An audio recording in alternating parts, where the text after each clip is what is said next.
Okay, good morning, नमस्कार, प्रणाम सभी को। मिलते हैं आज हम लोग इस VLSI का मतलब लेक्चर सीरीज में, और आज हम लोग बात करते हैं लेक्चर नंबर 10 के बारे में। कल हम लोग लेक्चर नंबर 9 के बारे में बात किए थे। आज हम लोग लेक्चर नंबर 10 के बारे में बात करते हैं। Fine.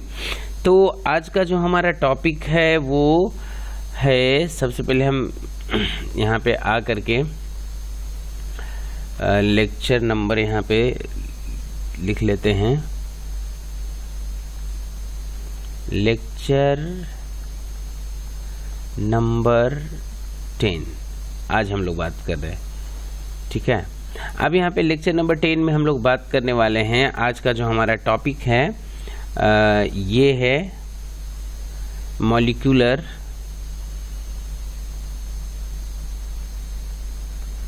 Molecular beam epitaxy. Molecular beam epitaxy, इसको हम लोग MBE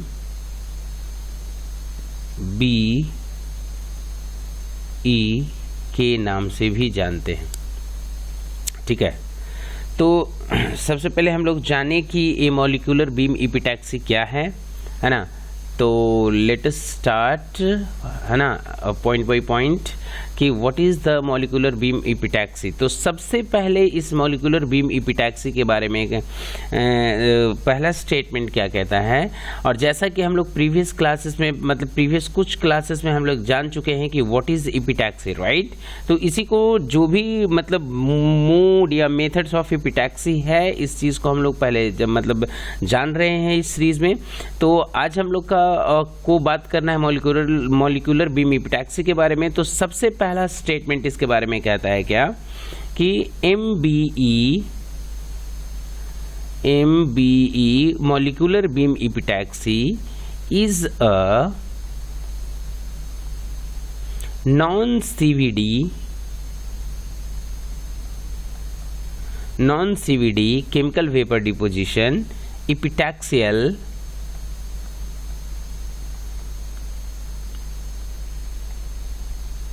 non-CVD epitaxial process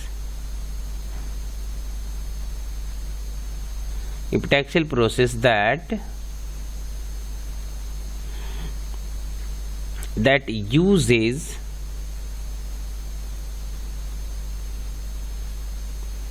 uses an evaporation method.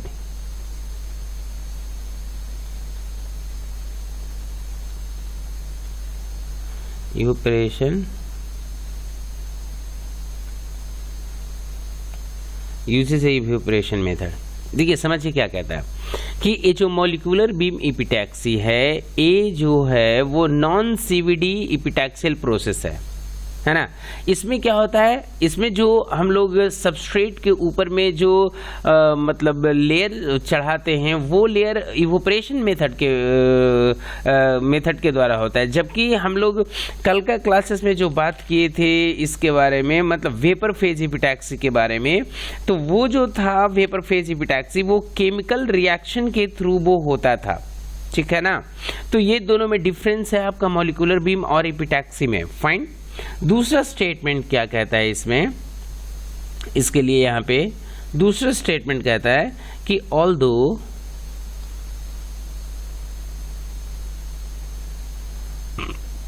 The method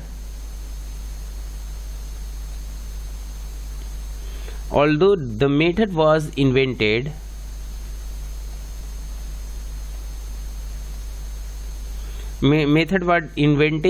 invented in late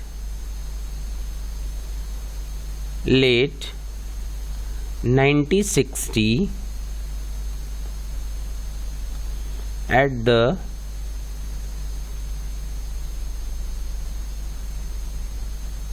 Well Telephone Laboratories।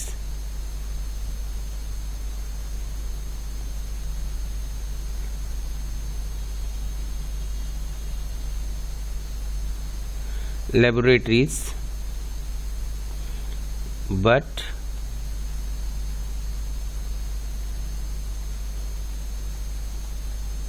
it has only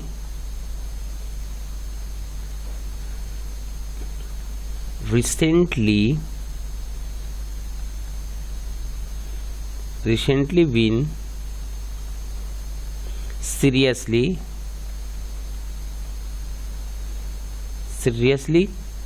considered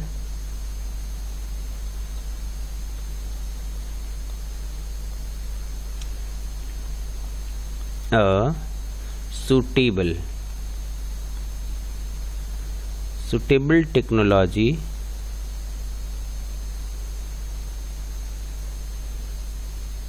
for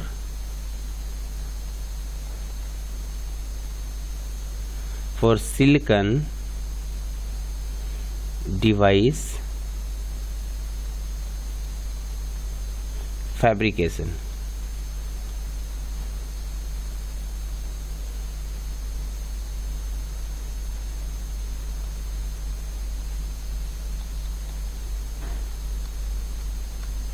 silicon device fabrication, ठीक है।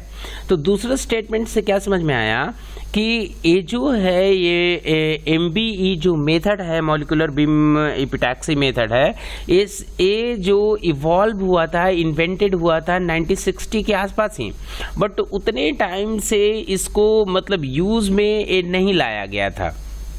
लेकिन recently इस चीज़ को मतलब देखा गया और इसको इस पे सोचा गया, इस चीज़ पे कंसीडर किया गया और इसको क्या किया कि मतलब यूज़ में लाया गया, ठीक है। और इस मेथड को यूज़ करके सिलिकॉन का फैब्रिकेशन किया गया, ठीक है। इसके बाद कहता है क्या, नेक्स्ट में अगर हम लोग इसको देखें तो नेक्स्ट कहता है, नेक्स्ट नहीं, यहाँ पे लिखिए the two major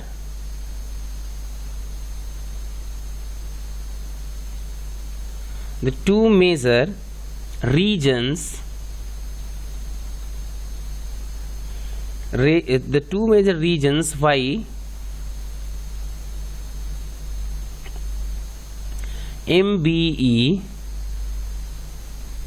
MBE was not used। अब देखिए यहाँ पे क्या कह रहा है कि why MBE was not used, what are the main reasons, because it was invented late 1916 and even till now है ना, it was not in used, but मतलब पिछले कुछ दिनों से ये अभी यूज में आया है। तो इसका क्या वजह था जिसकी वजह से यूज में नहीं आ रहा था? तो बोला कि इसका मेन दो वजह है जिसकी वजह से इसको हम लोग यूज नहीं करते थे। पहला कहता है quality was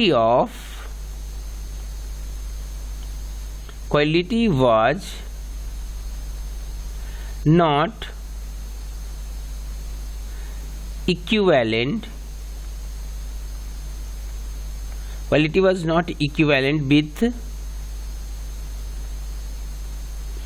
device need। B दूसरा कहता है, मतलब पहला पॉइंट क्या कहता है कि इसका जो क्वालिटी था वो quality up to the mark नहीं था जैसा कि हम लोग उसको मतलब उस डिवाइस के लिए चाहिए। तो इसकी वजह से इसको मतलब यूज में नहीं लाया गया फॉर ए लॉन्ग टाइम, है ना, बहुत लंबे समय के लिए इसको यूज में नहीं लाया गया। लेकिन फर्दर इस पर स्टडीज किया गया, इसको देखा गया और फिर इसको अभी रिसेंटली से इसको यूज में लाया जा रहा है, ठीक है। फिर दूसरा पॉइंट क्या कहता है कि नो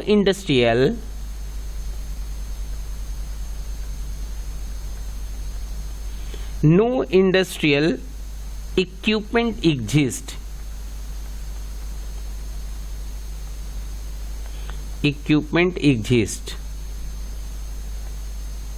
है ना।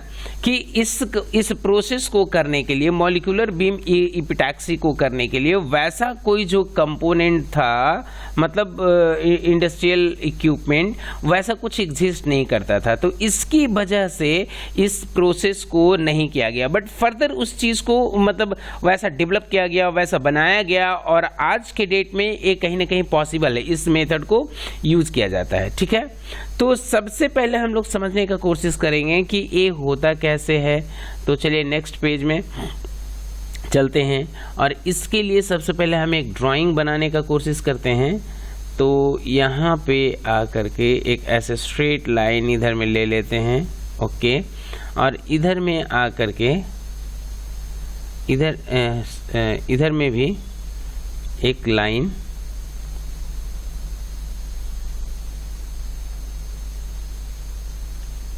यहाँ से इस लाइन को सीधा स्ट्रेट कनेक्ट करते हैं, और बस इसको हम लोग ऐसे सीधा स्ट्रेट इधर में ले आते हैं। ओके, अब ध्यान से देखना है क्या कि यहाँ पे एक हम लोग लाइन ऐसे ले लें, इधर में ऐसे करके ऐसे जस्ट, और फिर इसको हम लोग ऐसे कर लें।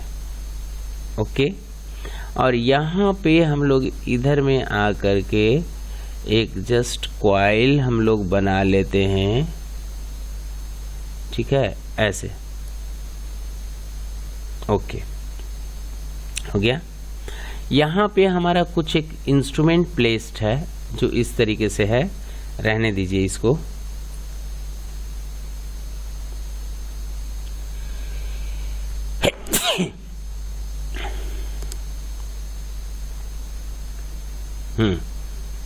यहाँ पे इंस्ट्रूमेंट प्लेस है। इसके बाद हम लोग को क्या करना है कि एक डिवाइस मेरा यहाँ पे भी प्लेस्ड है इधर में। ठीक है, यहाँ पे भी एक डिवाइस मेरा प्लेस्ड है। इसके बाद हम लोग को करना क्या है, नीचे साइड में यहाँ पे आकर के एक इस तरीके से यहाँ पे भी ऐसे बना हुआ है दोनों साइड में। ठीक है ना, इस पे क्या करना है कि एक इधर में ऐसे हुआ है,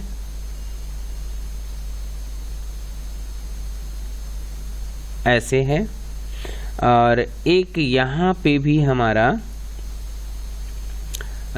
डिवाइस है जिसको कि हम लोग यूज़ करेंगे। ठीक है, ऐसे ऐसे। ओके, और इस डिवाइस का जो कनेक्शन है कुछ इस तरीके से है, और इसके बगल में हम लोग कुछ इस तरीके से ऐसे। ठीक है, ओके, ऐसा हो गया। अब इसको हमको करना क्या है कि यहाँ से एक बीम ऐसे जा रहा है। ठीक है, और ए यहाँ से एक ऐसे, ए बीम कुछ ऐसे होता हुआ इसी पॉइंट पे आता है। ठीक है, अब यहाँ से हम लोग को क्या करना है कि यहाँ से ए बीम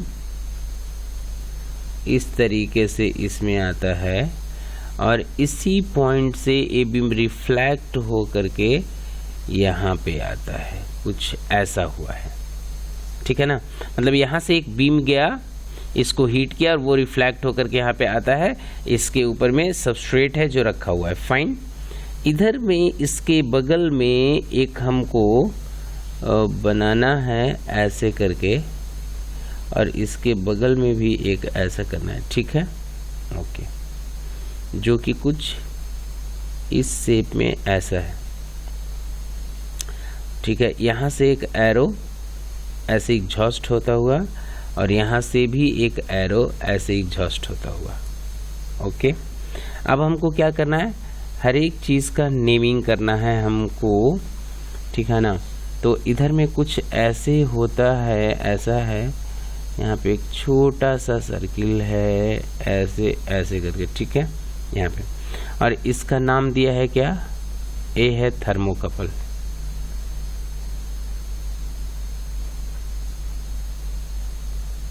ये थर्मोकपल है। ये क्या है, ए है हमारा quartz crystal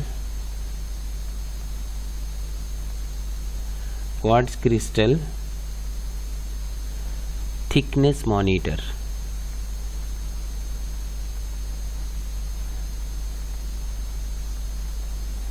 quartz crystal thickness monitor, ठीक है। इसके बाद क्या है, इसके बाद है हमारा ये है, इसको बोलते हैं मेरा, ये है हमारा हॉट प्लेट।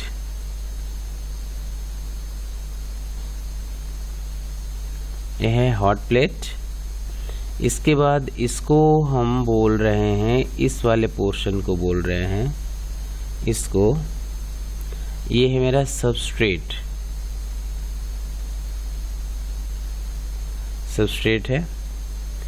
और ये जो साइड में यहाँ पे एक लाइन ऐसे छूट गया, यहाँ से एक लाइन और इसके बगल में भी एक लाइन ऐसे। तो ये क्या है, ये आपका क्या है, इसको हम लोग बोलते हैं होल्डर, जो इस चीज को, सबस्ट्रेट को होल्ड करके रखेगा, ठीक है। और यहाँ पे हमारा एक पॉइंट होता है कुछ इस तरीके से ऐसे करके, जो सैडेड है, ठीक है। इसको हम लोग नाम देते हैं व्यू पोर्ट, ठीक है। इसके बाद में यहाँ से कुछ पोर्शन इस तरीके से ऐसे होता है, इसको हम लोग बोलते हैं मैकेनिकल सेटर।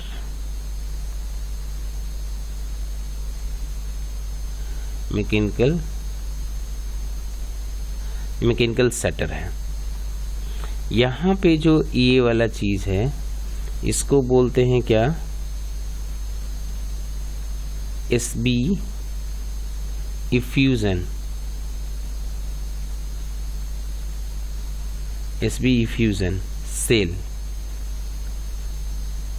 सेल। इन नीचे में है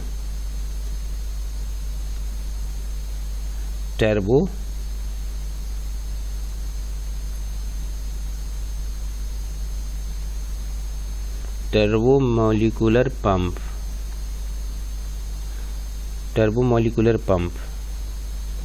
और यहाँ पे क्या है,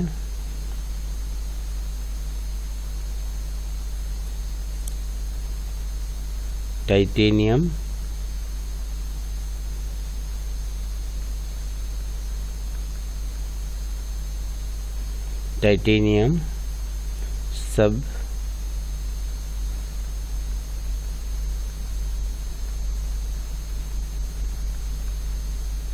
टाइटेनियम सब्लिमेशन पंप। ये हमारा 2 पंप है, ठीक है। इसके बाद यहाँ पे भी एक ऐसे है, जो क्या है, एक इस शेप में यहाँ पे है ऐसे, इसको बोलते हैं क्या, मास susceptor.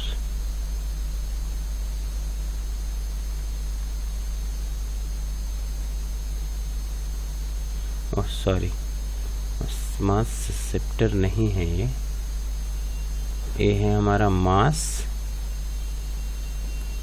Spectrometer.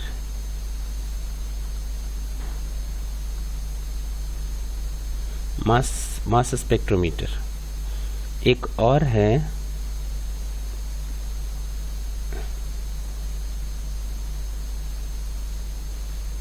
Ionisation gauge.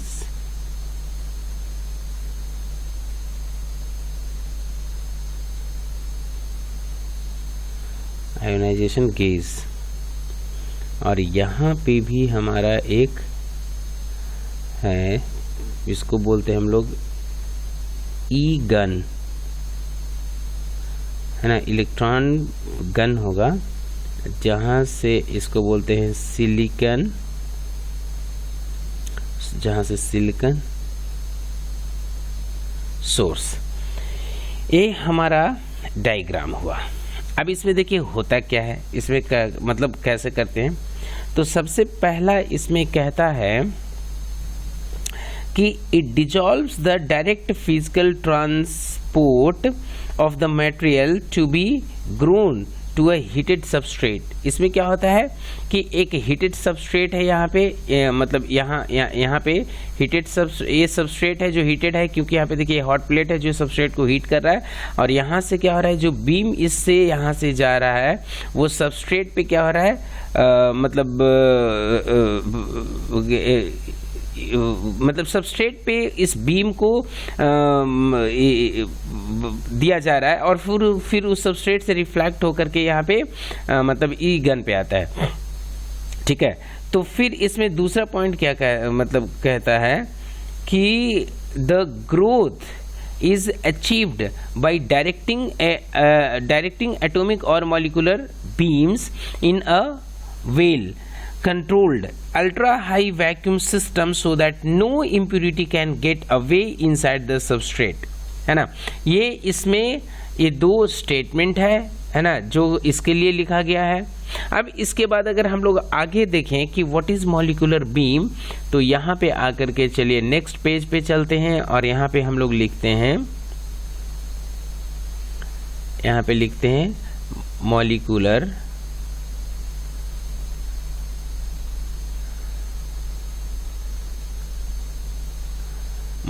Beam. अभी क्या है भाई, तो इसके लिए सबसे पहले यहाँ पे स्टेटमेंट लिखता है मॉलिक्यूलर बीम, लिखता है it is defined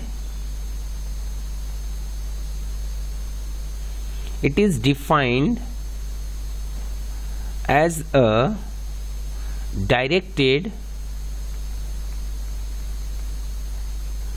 directed ray of neutral atoms in a vacuum system।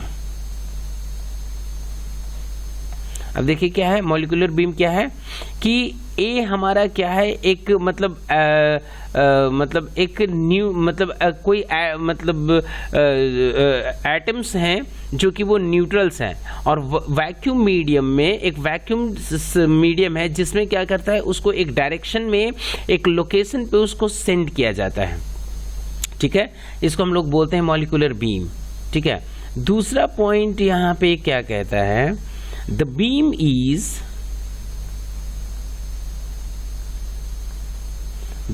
is usually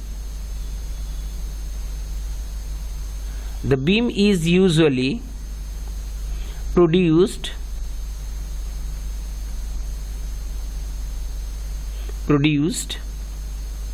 by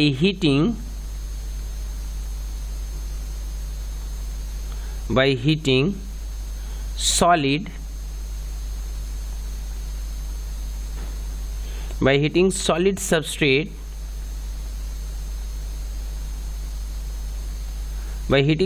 substrate is a cell called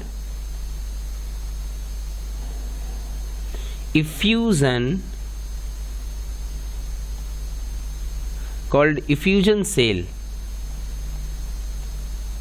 है ना। जो बीम होता है वो एक मतलब सॉलिड सबस्ट्रेट से निकलता है ना। उसको हीट करने के बाद उसको हम लोग क्या कहते हैं, उस सेल को हम लोग बोलते हैं इफ्यूजन सेल। तीसरा पॉइंट कहता है, third point, individual cells are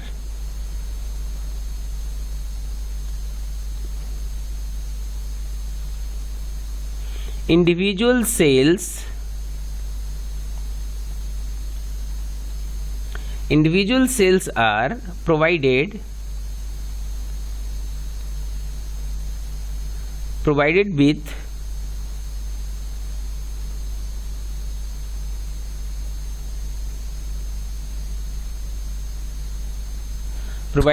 extremely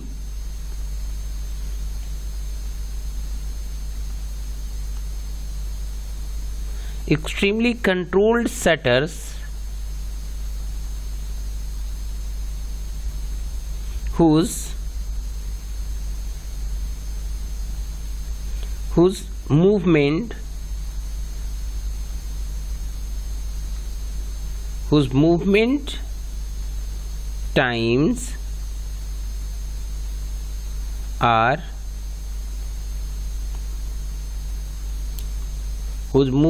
times are less than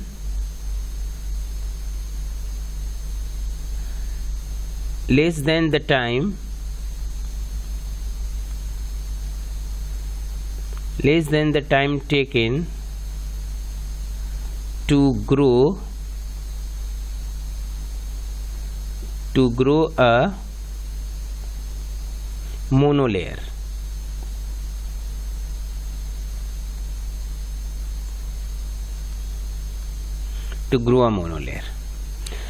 बोला कि इसमें जो इंडिविजुअल सेल्स होता है वो प्रोवाइड किया जाता है एक्सट्रीमली कंट्रोल्ड, मतलब एक शटर होता है, उस शटर के द्वारा जिसका कि जो मूवमेंट होता है वो बहुत ही लेस होता है ना, लेस होता है। और इतना लेस होता है कि जो टाइम आपका टेकन होता है, जो टाइम मतलब लेता है वो एक लेयर को ग्रो करने में, मतलब उतना ही टाइम लगता है इसको मूव करने में। ठीक है, ये हो गया हमारा molecular beam.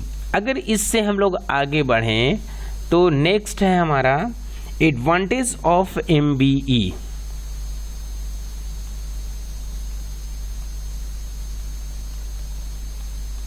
Advantage of molecular beam epitaxy. तो इसमें क्या कहता है, growth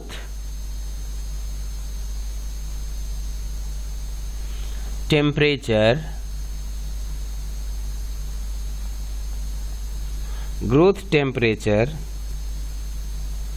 is relatively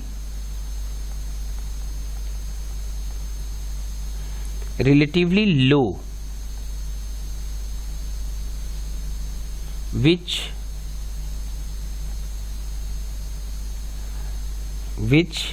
minimizes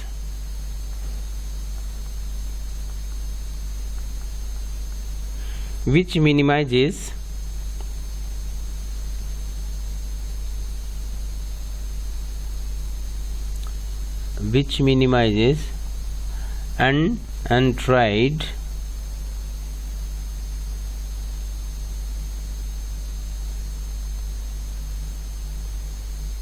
thermally activated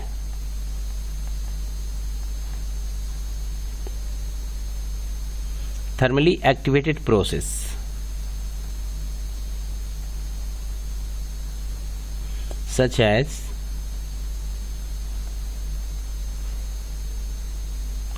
diffusion।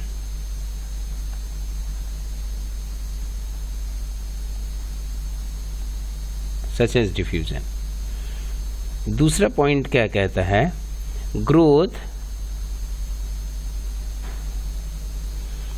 rate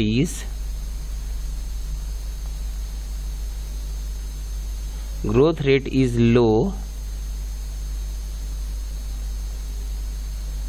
and hence precise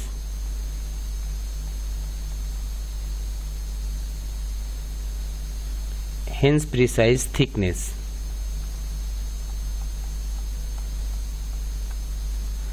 precise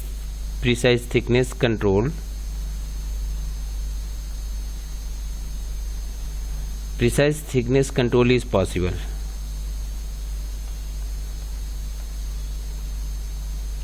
ये दो इसका एडवांटेजेस है। क्या बोला कि growth temperature is relatively low, जो ग्रोथ का जो टेम्परेचर होता है वो लो होता है, which minimises the undesired thermally activated process, जो क्या करता है कि अगर कुछ ऐसा मतलब वहाँ पे मतलब प्रोसेस एक्टिवेट होता है ना, उस प्रोसेस को क्या करता है, कम करता है।